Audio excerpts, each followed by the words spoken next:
I was sitting in my house one night watching TV and I hear this boom!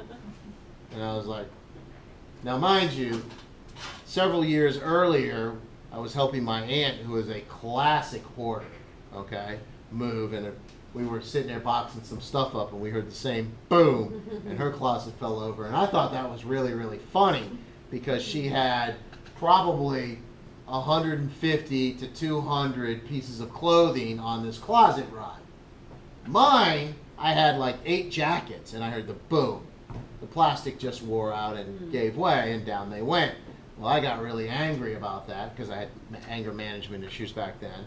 So I go up to Lowe's or Home Depot, I don't remember which one, and I bought all metal ones and got rid of all the plastic ones. So, moral of the story, don't spec plastic because even if you don't have 200 pieces of clothing hanging on it, it's still going to come down. Okay? So anyway, but they do these, and they look like in the little circle rods.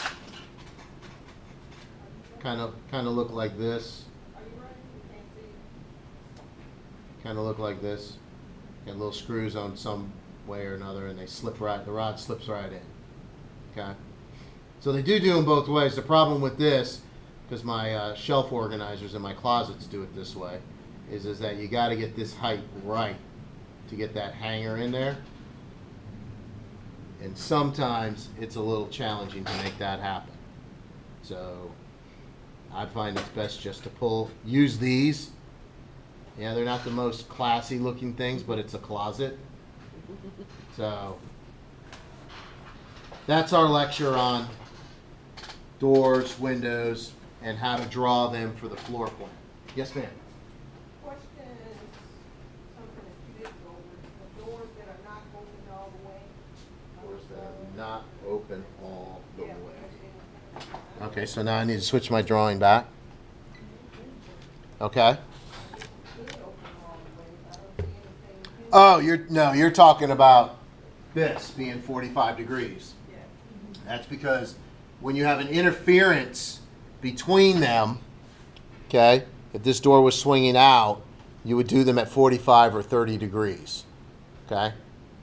We don't have any interference, so you can do them all open or you can do them at 45. It doesn't matter to me, either or. The reason I draw mine at 90 is because it's on the template at 90, and I don't really care about it unless they are interfering. Does that make sense? Because when you draw them and they interfere,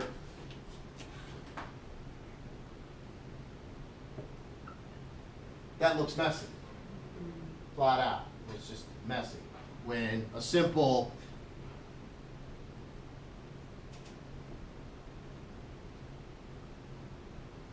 doing that solves that problem. But I don't want to go through all of that if I don't have to. Remember, you got to make money. Okay, so every minute that you sit there doing nothing but trying to draw a little arc and a 45, when you could slap it down with this, is money. Now, it doesn't seem like it when you do this because it's 30 seconds here, 30 seconds there. Okay? But you take all of those 30 seconds over every door that you draw over the course of a year, that becomes several $100s that the company didn't have to spend while you're trying to figure that out. Does that make sense? So think of, always think of ways to make your life easier. Work smarter, not harder. You're gonna work harder first because you don't know any different. Ultimately, you will see ways to make your life easier. For instance, I learned how to use a dolly this week. Been using a dolly my entire life, right? You put the dolly on the ground, you pick whatever it is up, and you set it on the dolly, and then you wheel it. The whole point of the dolly is not to have to carry this thing, whatever it is, wherever you need to go. Well, the mover guy thought that was funny. So funny that he was going to videotape it because me and my buddy, my guy, my coworker or buddy or whatever, we're trying to lift up, and he's like, no. Lean it forward. So we lean it forward. So we have this filing cabinet that looks like that, right? And it weighs a gazillion pounds because even though we tell them to empty it, when you leave those damn hanging files in there, it's still freaking heavy. So he says lean it forward, so we lean it like this, and then you set the dolly in there like that, and you let the weight of the cabinet force it over. Don't shake your heads like, oh yeah, that makes sense. We've been doing that our whole lives. Can't believe you didn't know that. Seriously?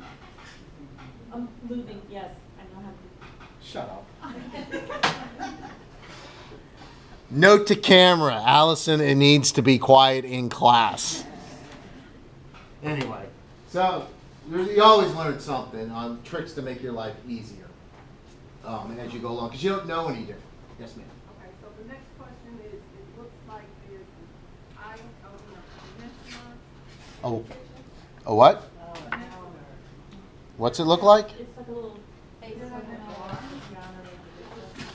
This thing? Yeah. That thing? That's just like a bar pass through. It's a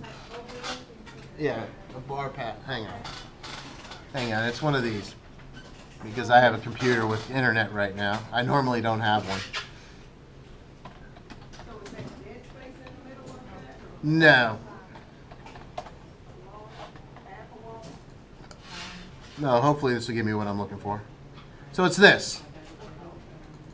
Okay, this is a really good example of it. Okay, it's just got a bar, and you know this is too high because the cabinets go across it. So let's see if we got one with a little bit lower. Yeah, here's one that's a little bit lower. See that? So you can have your thing there, and then you can have your cabinets drop down. If you're going to do that, these cabinets are going to be about 24 inches deep, 18 inches deep, 15 inches deep, or 9 inches deep. I mean height, not deep. Height, not depth. All right, next question. We're gonna draw that bar. This? Yeah. Yeah, you can put it in there, or you can eliminate the. You can put if you put the bar in there, you can eliminate the upper cabinets and just make it a pass through like you saw just a minute ago. Does that make sense to everybody? Yes? No? No.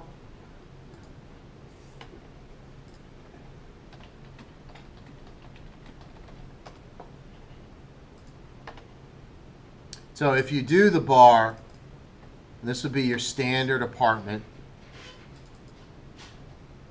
Please be big. Seriously? Oh, good night. They're taking me to Pinterest. Pinterest is like Facebook. They have taken over the world. So there's no cabinets above.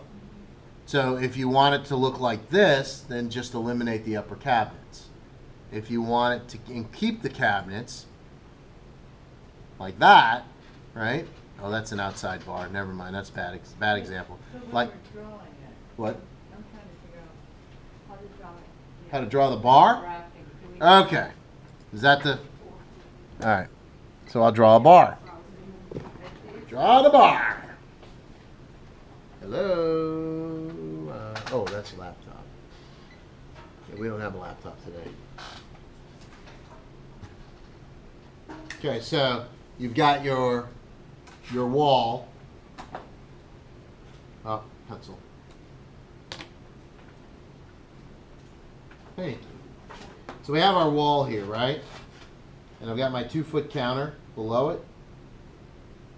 Everybody good?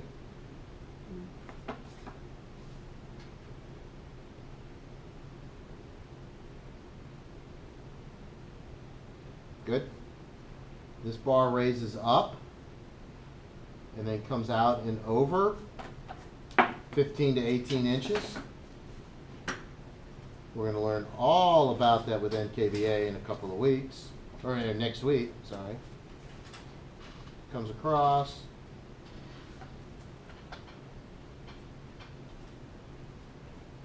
Everybody got that?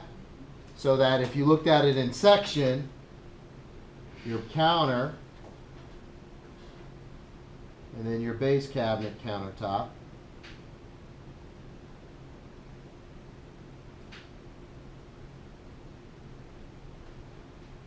and your wall. Everybody got that? Mhm. So that's how you would show that. Or it could be a boat shape, in which case then you wouldn't show this line. But if you're doing a boat, make sure you do CAD, because getting the arc right is a lot of fun. So now it bows out. The one in our drawing looks like it has a border around it. Yeah, the one in the drawing, which is why you guys are having trouble with it. It looks like they've got this thing right here. Zoom in so we can see what it looks like. It looks like this is the wall above, okay? And that shouldn't be. There's a few deficiencies in this drawing. Well, there's the short wall, that's what I was thinking. Well, the thing is if it's a short wall, then you wouldn't see the countertop itself. So they're Be- trying to draw the counter in? Yeah, this is the countertop. The appropriate way to draw that would have been, so I've got my wall like this, okay, whatever it is, and I want, let's just say 18 inches for a bar top, okay? What's that? So it's totally 18. You said the overhang was 12 inches? No, I'm showing a different thing at the moment. And then it wraps around, does whatever it needs to do, right? You don't show this because it's underneath it. Nope, don't show it. It's understood. What would happen is you would have a section through here, whatever it is, and then you would show the top. Then you would show the top and the base, and then you would tell them what section this is. Bar section. This would say A 17, so this would then be A 17. Does that make sense? So this may be on the plan, which would be A1 or A2, but then I go to sheet A17, and the first section I would see would be this, which would then have the dimensions for this. We said was 18, right? It would tell them how tall it is. In this case will be 42 inches. We would tell them how thick this is. 1.5. And now they can build that, right? Because they know how tall it is, they know where this is, and they know how wide that is. And then on the plan, we would have a dimension that would tell them how long it is. 6 feet 0 inches. Does that make sense to everybody? That help you? Okay. And so that's how you would get it. If we were doing the arc, we would tell them from wherever the center point is to whatever that arc swing is.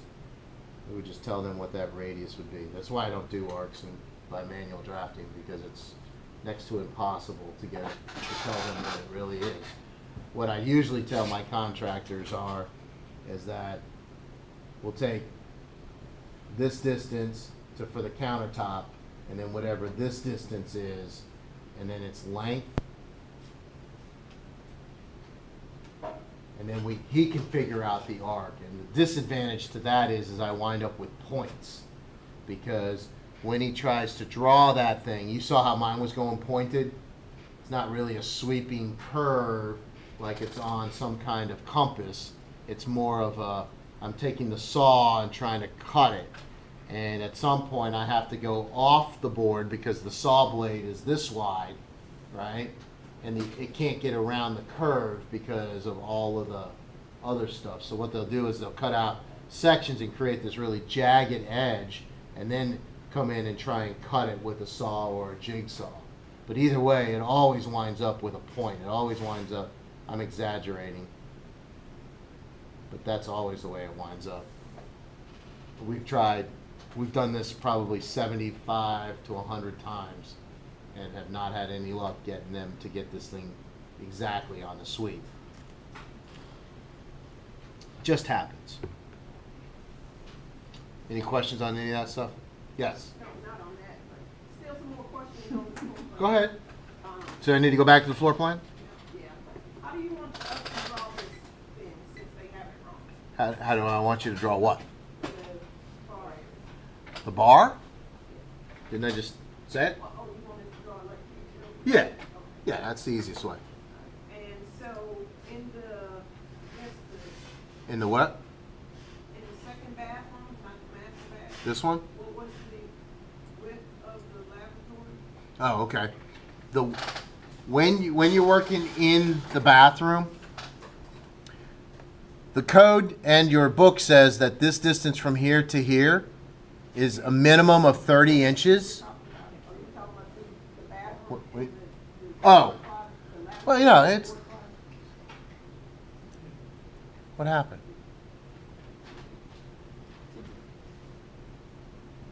See your hand? Code, there we go. I'm not firing on all right now upstairs. This distance code says is 30 inches, and you would have read that in your book on floor plans. It was in the notes as well. But it's 30 inches minimum, which means your toilet sits right in the middle of that, which is 15 on either side. The best thing to do is give them 36 inches. Almost every toilet that I know that I've ever put in is 36 inches. So 18 inches on one side, 18 inches on the other. So from the wall to the sink is 36 inches. Okay? So from the wall to the sink, Right. 36 inches. wall to the sink is 36. Yep. And then wherever the 18 is, that's the middle of the toilet. Correct. And that's where you Because put your template. correct. 18 and 18 is 36. And they'll give you enough room around the toilet so that when you're doing whatever business you're doing, you're not feeling like the wall and the sink are crushing you. You think that's funny, right? Literally on my little project. Okay. Yeah, it sucks because you don't think about it. And these are the things that we as designers bring to the table. We're sitting in, walking through our space. We've designed it. We've looked at it. We've gone into the bathrooms, and the bathroom ceilings are at 6'9". Okay, so they're about right there. And you know, the architect, myself, and my partner on this job, we walk in and we're like, "Whoa, this is terrible." But the architect's like, "Oh, you can't change it. There's too many structures and things going up there. Blah blah blah. You got fire sprinkler heads and all that stuff." And so we're like, okay. And we moved on to the next space. And over the next few months, we'd go into that space and we'd be like, this is terrible. I mean, you just feel like the world is crushing down on you. So we got the bright idea one day to see if the architect was telling us the truth. Now, mind you, my partner on this job is an architect, right? So by hierarchy, okay, this is what he's saying, I got to be the guy to climb up and push the ceiling tile up and see what was up there. Okay? Not a real good idea because down come the natives. Okay? All the cockroaches, right? I hit the thing and they're like, boom, they're all dead. But nonetheless, it's still creepy, right? But sure enough, we find out that the bulkhead for the building is about 6 feet other way. So we were able to, put the toilet seats underneath the bulkhead, which dropped the ceiling down to 6'9". So we were able to punch the ceilings up to 8 feet. And so they basically, in the bathroom, ground level, door,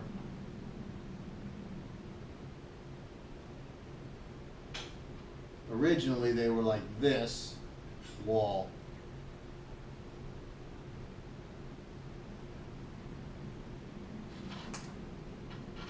Toilet, whatever, sink, mirror, however it worked out, there was a partition in there, okay?